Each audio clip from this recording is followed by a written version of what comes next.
24 अप्रैल 2024 पूरे भारत में गर्मी बढ़ती जा रही थी। एसी की शॉर्टेज थी, एसी की सेल्स सारे रिकॉर्ड तोड़ रही थी और एसी के रेट्स ऑल टाइम हाई पर पहुंच चुके थे। तब एक ऐसी न्यूज आई जो इस पूरी इंडस्ट्री को हमेशा के लिए बदल सकती है। रिलायंस ग्रुप ने एक वाइजर नाम से ब्रांड लॉन्च कर दिया। ये सिर्फ 10,000 रुपए के प्राइस में एसी बेचना शुरू करने वाले। इस नए ब्रांड के through TV, fridge, washing machine, यहाँ तक कि एलईडी बल्ब भी बेचने वाले हैं लोग। Company plans to extend their offering to a range of other categories like television sets, washing machines, refrigerators, air conditioners, small appliances and even LED bulbs. Cooler से भी सस्ते रेट में एसी बेचकर रिलायंस वाले कोई चैरिटी नहीं कर रहे हैं। ये उनकी प्रॉपर बिजनेस स्ट्रेटजी का एक पार्ट है। भारत में एक बहुत बड़ी पॉपुलेशन है जिसके लिए एसी सिर्फ एक ड्रीम है, क्योंकि वो इतने ज्यादा महंगे हैं कि हमेशा उनके पहुंच के बाहर रहते हैं। और इसी एसी को सस्ते में बेचकर रिलायंस वाले सारी पॉपुलेशन को टैप करके एक झटके में वो देश का नंबर 1 ब्रांड बन सकते हैं और सारी बड़ी बड़ी कंपनियों की दुकानें तक बंद करवा सकते हैं। 2016 याद है, कुछ ऐसा ही तो हुआ था। फ्री डेटा, फ्री कॉल, ये सब देकर 6 महीने के अंदर रिलायंस का जियो पूरे देश में नंबर 1 ब्रांड बन गया था। एयरसेल, डोकोमो जैसे जाने कितने बड़े बड़े ब्रांड्स की दुकानें बंद हो गई थी। वोडाफोन आइडिया को भी अपना मर्जर करना पड़ा।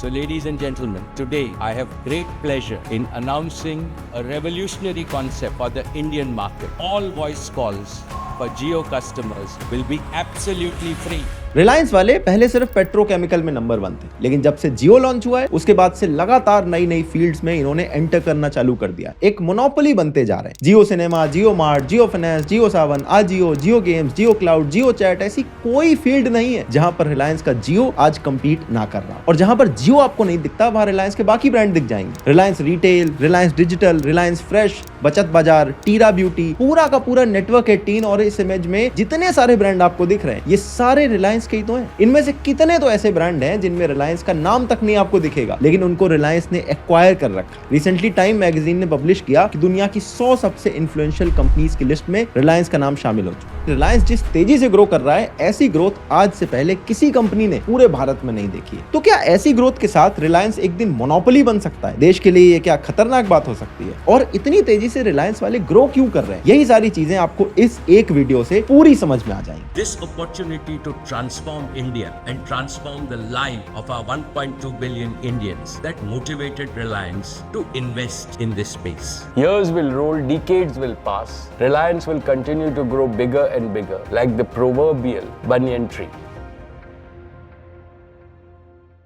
आगे बढ़ने से पहले मैं आपको बताना चाहता हूं ओडू के बारे में, जो एक ऐसा प्लेटफॉर्म है जिसके थ्रू बिजनेस की सारी needs, invoicing, accounting, project management, inventory, website creation जैसे और भी बहुत कुछ आप इजीली मैनेज कर सकते हो। बिजनेस में अलग अलग डॉक्यूमेंट्स पर साइन करना और दूसरों से करवाना होता है, और ओडू की साइन ऐप से आप ये बड़ी इजीली कर सकते हो। जो डॉक्यूमेंट क्लाइंट से साइन करवाने वो इसमें अपलोड करो। इसमें जो डिटेल फिल करवानी है वो बॉक्सेस डॉक्यूमेंट पर ड्रैग एंड ड्रॉप कर दो, जैसे ईमेल, साइन, डेट, नेम। इनको मैंडेटरी या ऑप्शनल भी रख सकते हैं। किसको कौन सी फील्ड भरनी है वो भी सिलेक्ट कर सकते हो। इसमें मल्टी पार्टी कॉन्ट्रैक्ट भी बन सकते हैं और यहीं से आप उनको डायरेक्टली भेज सकते हो। साइन करना भी इजी है, ऑटोमेटिक साइन कर दो, ड्रॉ कर दो, साइन का फोटो अपलोड कर दो। साइन करने वालों की ऑथेंटिसिटी और आइडेंटिटी वेरीफाई करने के लिए ओटीपी भी सेट कर सकते हो। मैन्युअली फॉलोअप भी नहीं करना है, ऐप में ही रिमाइंडर सेट करने का ऑप्शन है। आपके डैशबोर्ड पर डॉक्यूमेंट का स्टेटस भी दिख जाता है, जिसमें expired, fully sign, pending document, ये सब कुछ दिखते हैं। इसमें डेटा भी पूरी तरह से सिक्योर है और आप इसे किसी भी डिवाइस से एक्सेस कर सकते हो। ओडू के पास साइन ऐप की तरह बहुत सारे ऐप हैं जिनको आप बिजनेस की नीड के हिसाब से ऐड कर सकते हो। पहली ऐप लाइफ टाइम के लिए अनलिमिटेड होस्टिंग और सपोर्ट के साथ फ्री मिलती है, और अगर सारी एप्स का एक्सेस चाहिए तो सिर्फ 580 रुपीज पर मंथ में आपको मिल जाता है। डिस्क्रिप्शन में ओडू की साइन ऐप का लिंक है, तो इनको चेकआउट जरूर कर लेना। टाटा के बाद रिलायंस भारत की सबसे बड़ी मल्टी बिजनेस मॉडल वाली कंपनी है। टाटा की तरह रिलायंस की शुरुआत भी पहले कपड़े बेचने से हुई थी। साल था 1958 जब रिलायंस के फाउंडर धीरू भाई अंबानी रिलायंस कमर्शियल कॉर्पोरेशन के नाम से एक कंपनी खोलकर पॉलिएस्टर थ्रेड और मसाले बेचना शुरू करते हैं। इसके कुछ साल बाद इन्होंने गुजरात के नरोडा में अपनी पहली टेक्सटाइल मिल खोली और टेक्सटाइल प्रोडक्शन भी शुरू कर दिया। देखते ही देखते इनका बिजनेस ग्रो कर रहा था कि 1977 आते आते इन्होंने अपना आईपीओ भी लॉन्च कर दिया। इस आईपीओ में रिलायंस को छोटे से छोटे इन्वेस्टर से बहुत सारा पैसा मिला, क्योंकि ये अपनी एनुअल मीटिंग्स स्पोर्ट्स स्टेडियम में करवाते थे और ज्यादा से ज्यादा लोगों को इनवाइट इसमें करते थे। ये मीटिंग टीवी में ब्रॉडकास्ट की जाती थी। उस टाइम के हिसाब से काफी यूनिक बात है। आज भी रिलायंस ग्रुप की जो एनुअल मीटिंग होती है, इसके चर्चे बाकी किसी भी कंपनी से ज्यादा होते हैं। टेक्सटाइल इंडस्ट्री में अच्छी पकड़ बनाने के बाद 1985 में धीरू भाई अंबानी बाकी बिजनेसेस में हाथ डालने का प्लान करते हैं और अपनी कंपनी कंपनी का नाम रख देते हैं रिलायंस इंडस्ट्रीज लिमिटेड। इसके थ्रू इन्होंने plastic manufacturing, synthetic textile, petrochemical, petrol refining, बहुत सारे ऐसे नए नए बिजनेस शुरू करे। 1991 आते आते गुजरात के हजीरा में एक बहुत बड़ा इंडस्ट्रियल कॉम्प्लेक्स ओपन कर देते हैं, जिसे आज के टाइम पर जामनगर रिफाइनरी कहा जाता है। ये दुनिया की सबसे बड़ी पेट्रोलियम रिफाइनरी है। ये वही जामनगर है जहां रिसेंटली आपने प्री वेडिंग वाले फंक्शन देखे थे। लेकिन फिर आता है साल 2002, धीरू भाई अंबानी की डेथ हो जाती है और उनके बेटे मुकेश अंबानी और अनिल अंबानी रिलायंस इंडस्ट्रीज को चलाना शुरू करते हैं। लेकिन सिर्फ 3 सालों के अंदर चीजें बिगड़ जाती हैं और फिर रिलायंस इंडस्ट्रीज को 2 हिस्सों में डिवाइड कर दिया जाता है। मुकेश अंबानी को रिलायंस इंडस्ट्रीज का एक हिस्सा मिलता है जिसमें सबसे मेन था पेट्रोकेमिकल वाला बिजनेस। वहीं अनिल अंबानी को मिलता है दूसरा हिस्सा जिसमें मेनली टेलीकम्युनिकेशन, फाइनेंस और एनर्जी का बिजनेस था। रिलायंस टेलीकॉम, अगर आपको उस टाइम पे याद हो, बहुत सक्सेसफुल थी। रात रात में फ्री कॉलिंग वाला फीचर देके इन्होंने बहुत पॉपुलर कर लिया था और कर लो दुनिया मुट्ठी में वाली कैंपेन तो बच्चे बच्चे को रट गई थी।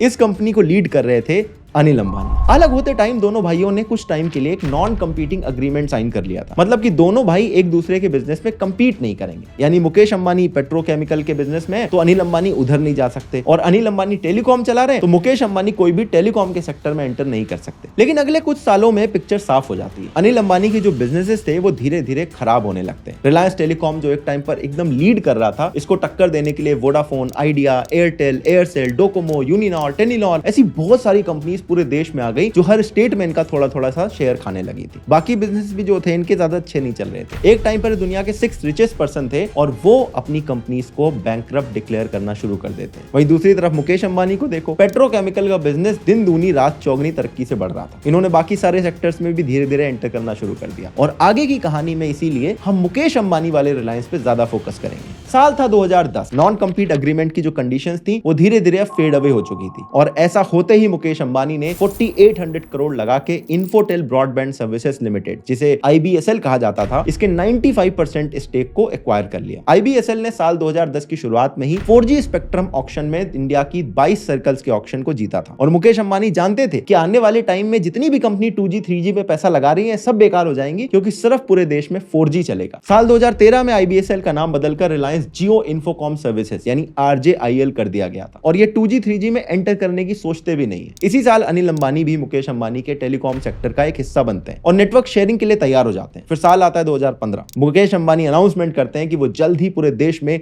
4G नेटवर्क सर्विसेज की शुरुआत करने वाले हैं और फाइनली सितंबर 2016 में जियो 4G की सर्विसेज पूरे देश में शुरू हो जाती है। देखते ही देखते रिलायंस जियो पूरे भारत में नंबर 1 बन गया था क्योंकि इस टाइम पर बाकी सारे कंपनीज को 2G 3G वाले नेटवर्क भी मेंटेन करने थे और जियो सिर्फ 4G में था और उसके पीछे रिलायंस इंडस्ट्रीज की इतनी सारे पैसे की बैकिंग थी। और ऐसा सिर्फ जियो के साथ नहीं होता है। मुकेश अंबानी जिस बिजनेस में हाथ डाल रहे थे वही चीज सोना बनती जा रही थी। लेकिन ऐसा हो कैसे रहा था, इसको अब थोड़ा आपको ध्यान से समझना पड़ेगा। इनके पास पेट्रोलियम से आने वाला पैसा इतना ज्यादा था कि किसी भी सेक्टर में उतर के एक फ्री प्रोडक्ट देके इसको रातों रात नंबर 1 बना सकते हैं। जियो के सिम पे फ्री कॉलिंग, जियो सिनेमा पे फ्री IPL, जियो सावन पे फ्री गाने। भारत में लोगों को कुछ पसंद आए ना आए, फ्री का सामान सबको अच्छा लगता है। भंडारा चल रहा होगा तो लोग भरे पेट में भी 2-4 पूड़ी अंदर कर लेते हैं। लेकिन फ्री देके रिलायंस वाले कोई चैरिटी नहीं कर रहे हैं, बस अपने कंपटीशन को खत्म होने का वेट करते हैं। जैसे ही सिम वालों की हालत पतली हुई, जियो ने भी कॉलिंग और डेटा के पैसे लेने शुरू कर दिए। अब एयरटेल, वोडाफोन और जियो के प्लान में आप देखो ज्यादा अंतर नहीं बचा है और यही कुछ टाइम में जियो सिनेमा के साथ भी होगा, ये आप मेरे से लिख के ले लो। 2016 में ये भी लॉन्च हुआ था, लेकिन कब पॉपुलर हुआ है? जब इन्होंने फ्री स्ट्रीमिंग देनी शुरू करी और रिजल्ट देख लो। 2023 में जहां इन्होंने 1 करोड़ नए सब्सक्रिप्शन ऐड करे हैं, वहीं जो इनका सबसे बड़ा कॉम्पिटिटर है हॉटस्टार, उसके 80 लाख सब्सक्राइबर्स कम हो गए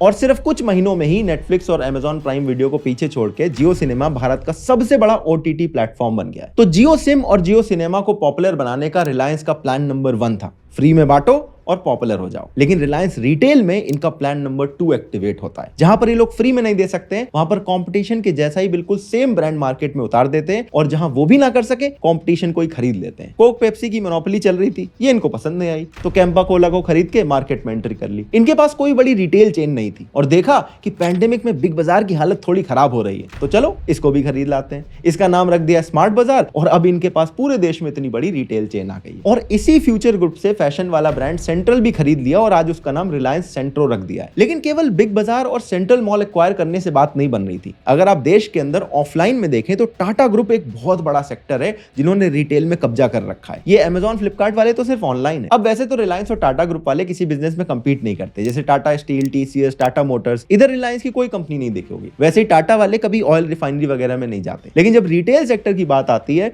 तो इन दोनों ही ग्रुप एक दूसरे के साथ डायरेक्टली कंपीट कर रहे हैं। अब ऊपर से शायद ये कंपटीशन आपको इतना ज्यादा ना लगता हो, लेकिन जैसे ही आप डिटेल में घुसोगे आपको समझ में आ जाएगा कि कितनी बड़ी टक्कर चल रही है। टाटा क्लिक के कंपटीशन में रिलायंस ने आजियो खरीद लिया है। टाटा क्रोमा के लिए रिलायंस के पास रिलायंस डिजिटल है। टाटा वेस्टसाइड के लिए रिलायंस ट्रेंड्स है। टाटा के बिग बास्केट के लिए जियो मार्ट है। टाटा तनिष्क के लिए रिलायंस ज्वेल्स है। टाटा ने स्टारबक्स को अपने साथ लिया तो रिलायंस वाले ब्रिटिश कॉफी चेन प्रेटे मैंगर के साथ पार्टनरशिप कर रहा है। टाटा ने फार्मेसी के लिए 1mg को एक्वायर करा तो रिलायंस ने नेटमेट्स में पैसे डाल दिए। और ये लिस्ट अगर आप बनाने जाओ तो और लंबी बनती चली जाएगी। और रिलायंस वाले जो 10,000 में एसी देने की बात कर रहे हैं वो अनाउंसमेंट भी इसी कंपटीशन का पार्ट है। रिलायंस ने कहा कि वो भारत में वाइजर के नाम से ब्रांड उतारेगा। एसी से लेकर TV, fridge, washing machine, LED bulb, ये सब उतारेंगे और वो भी कम प्राइसेस में उतारेंगे। अभी इस टाइम पर अगर देखो तो इन सारे सेगमेंट में कौन लीड कर रहा है? वोल्टास। और ये किसका ब्रांड है? टाटा का। अगर टाटा ग्रुप को एक बार साइड भी कर दो तो जो बाकी छोटे छोटे कॉम्पिटिटर्स हैं उनको भी रिलायंस ग्रुप ने बड़ी तेजी से टारगेट करा है। ब्यूटी प्रोडक्ट बनाने वाली कंपनी नाइका इसका बड़ा एग्जांपल है। 2021 में आईपीओ लेकर आए थे, नाइका बड़े पॉपुलर हो रहे थे। अब इतनी तेजी से कोई कॉस्मेटिक ब्रांड बढ़ता देख के रिलायंस ग्रुप ने अपना टीरा ब्यूटी लॉन्च कर दिया और एक साथ पूरे भारत में 100 स्टोर उतार दिए। रिलायंस का ये स्टेप सीधे सीधे नाइका के मार्केट को कंपटीशन दे रहा है। तो इन सारे एग्जांपल में आप देखोगे रिलायंस ने या तो किसी कंपनी को खरीद लिया है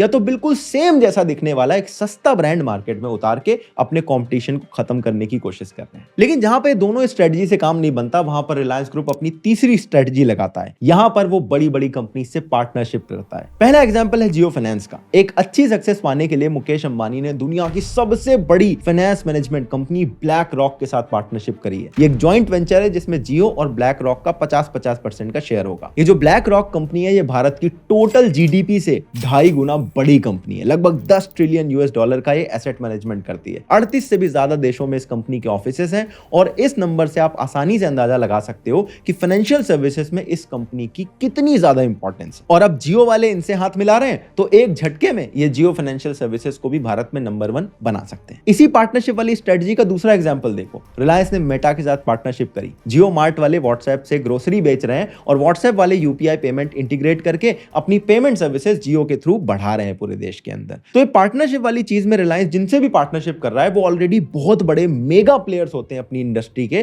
ताकि वहां पर भी रिलायंस नंबर 1 बन सके। अब इन तीनों स्ट्रेटजीज को ध्यान से समझो। पहली स्ट्रेटजी में कोई प्रोडक्ट फ्री दे रहे हैं जिससे कि बहुत बड़ी पॉपुलेशन में एक साथ अपना प्रोडक्ट उतार सके और नंबर 1 बन जाए। दूसरी स्ट्रेटजी में ये अगर फ्री नहीं दे सकते तो थोड़ा सस्ता ब्रांड उतारते हैं जो कि किसी बड़े कॉम्पिटिटर से एक साथ कंपीट करे, पूरे भारत में उसकी ब्रांच खोल देंगे और वहां पर भी ये नंबर 1 बनने की कोशिश करते हैं। और जहां अपना ब्रांड उतारने की जरूरत नहीं लगती वहां किसी एग्जिस्टिंग चेन को खरीद लेते हैं, जैसे बिग बाजार को खरीद लिया और एक साथ पूरे भारत में इतनी बड़ी चेन उनको मिल जाती है। और तीसरी स्ट्रेटजी में बड़ी बड़ी कंपनी से पार्टनरशिप करते हैं। लेकिन इन तीनों ही स्ट्रेटजी का सिर्फ एक ही टारगेट है, पूरे के पूरे सेक्टर में नंबर 1 बनना है। और ये जो नंबर 1 बनने की होड़ है, इसी चक्कर में कई लोग कहते हैं कि रिलायंस कहीं एक दिन देश के अंदर मोनोपोली तो नहीं बन जाएगा, कई लोगों के पास ऑप्शन तो नहीं खत्म हो जाएंगे कि हमें जो कुछ भी खरीदना है वो हमें रिलायंस से ही खरीदना पड़ेगा। लेकिन मुझे ऐसा लगता है कि जिस देश के अंदर अडानी, टाटा, बिरला, मित्तल और ऐसे बड़े बड़े इतने सारे बिजनेसेस बैठे हों, वहां किसी एक कंपनी की मोनोपोली बनना काफी इम्पॉसिबल सी बात है। और 1.5 बिलियन की आबादी वाली देश की मार्केट है। यहाँ सिर्फ यहाँ की कंपनीज नहीं, बाहर की भी कंपनीज देख रही हैं। तभी देखो जब रिलायंस वाले बिग बाजार को खरीद रहे थे, अमेजॉन बीच में आ गया, उन्होंने कोर्ट केस डाल दिया कि नहीं हम नहीं खरीदने देंगे, हम कंपीट करेंगे। फ्लिपकार्ट यहाँ पे चल रहा था, वॉलमार्ट वाले आ गए। तो यहाँ पर जो कंपटीशन है वो सिर्फ देश के अंदर से नहीं, देश के बाहर से भी होगा। और इतने फियर्स कंपटीशन में किसी एक कंपनी का मोनोपोली बनना ऑलमोस्ट इम्पॉसिबल बात है। बाकी बिजनेसमैन कोई भी हो, हर आदमी नंबर 1 जाना चाहता है, कोई नंबर 2 पोजीशन के लिए थोड़ी एम करता है। तो रिलायंस वाले भी वही कर रहे हैं। लेकिन ये कैसे कर रहे हैं, ये जो स्ट्रेटजीज मैंने देखी मुझे इंटरेस्टिंग लगी। आपको कोई और स्ट्रेटजी बताओ, कमेंट में बता देना। बाकी ओडो के साइन ऐप का लिंक डिस्क्रिप्शन में, फ्री में आप इसे ट्राई कर सकते हो, तो एक बार क्लिक जरूर कर देना। मैं मिलता हूं नेक्स्ट वीडियो में, तब तक के लिए अपना ध्यान रखना। जय हिंद, वंदे मातरम।